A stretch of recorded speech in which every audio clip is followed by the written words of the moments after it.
Saudara-saudariku yang terkasih dalam Kristus, selamat berjumpa kembali dalam Renungan Harian Katolik di hari Kamis 8 Agustus 2024. Pada hari ini kita akan bersama-sama mendengarkan dan merenungkan firman Tuhan dari Injil Matius bab 16 ayat 13 sampai 23.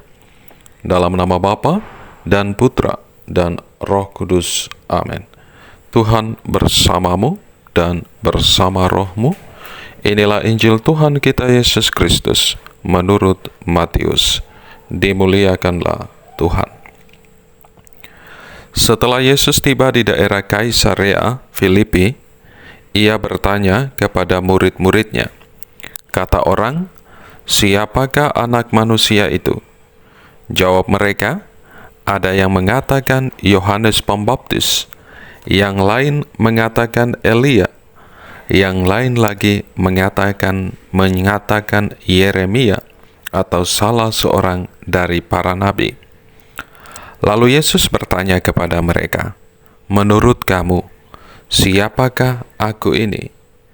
Jawab Simon Petrus, "Engkau adalah Mesias, Anak Allah yang hidup." Kata Yesus kepadanya, "Berbahagialah engkau Simon anak Yunus, sebab bukan manusia yang menyatakan itu kepadamu, melainkan Bapa-Ku yang di surga.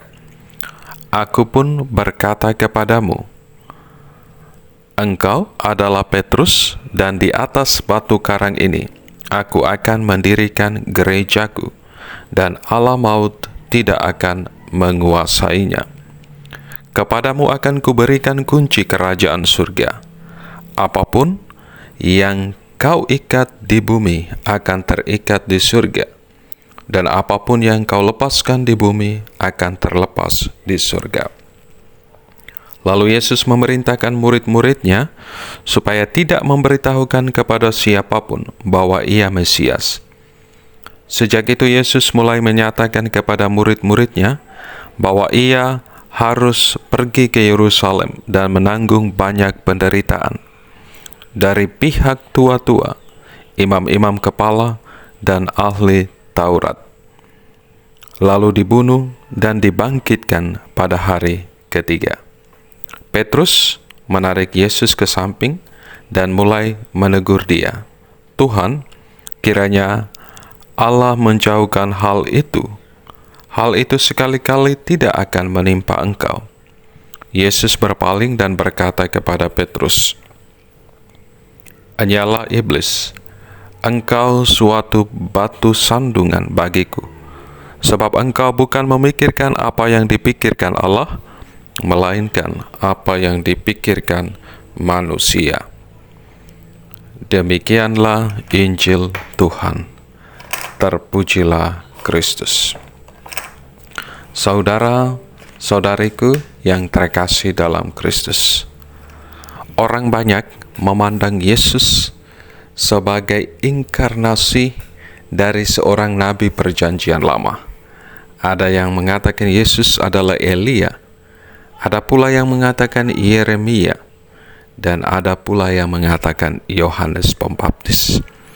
Namun Petrus, karena kuasa dan bimbingan Allah sendiri, memberikan jawaban yang sungguh menekankan identitas, menekankan jati diri Yesus yang sesungguhnya, yaitu engkau adalah Mesias, Anak Allah yang hidup. Yesus menerima pengakuan Petrus dan membenarkannya.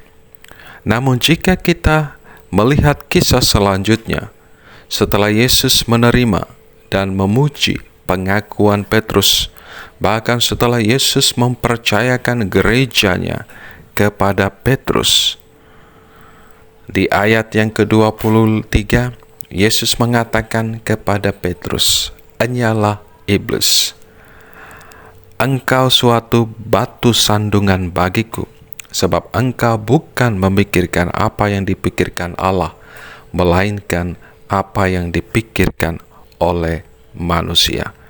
Petrus sungguh percaya kepada Yesus yang adalah Mesias, namun kepercayaannya itu masih didasari pada pemahaman duniawi, sehingga selanjutnya Yesus mulai memberikan pengajaran, pengenalan, dan penegasan bahwa Mesias yang sebenarnya, yaitu hamba yang menderita, mati, dan bangkit pada hari yang ketiga.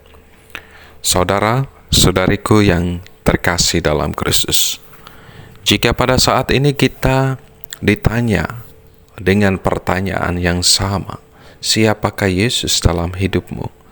Bagaimana kita mengenal Yesus dalam kehidupan kita? Mungkin kita bisa memberi jawaban yang tepat sebagaimana yang tertulis dalam perikop Injil hari ini.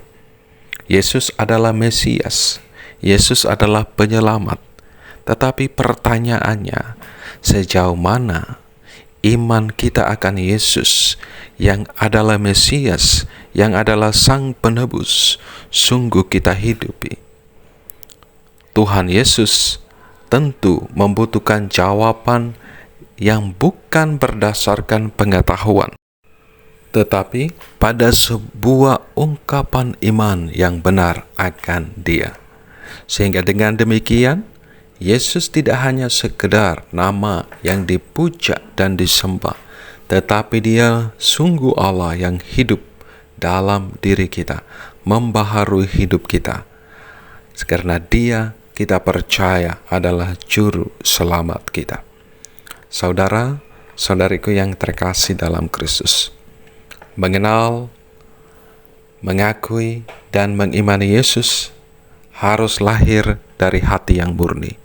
Iman mesti lahir dari hati yang mencintai dan hati yang terarah kepada kesatuan dengan Tuhan melalui doa, perayaan Ekaristi, dan perayaan sakramen-sakramen gerejawi, maupun dalam pelayanan kita kepada sesama dan alam semesta di sekitar kita.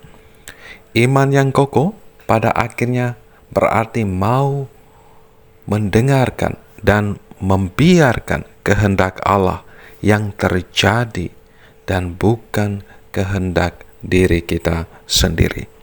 Walaupun hal itu tidak sesuai dengan harapan dan keinginan kita.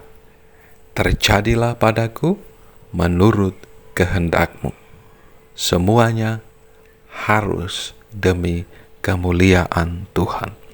Berkat Tuhan beserta kita sekalian, Bapa, Putra, dan Roh Kudus. Amin.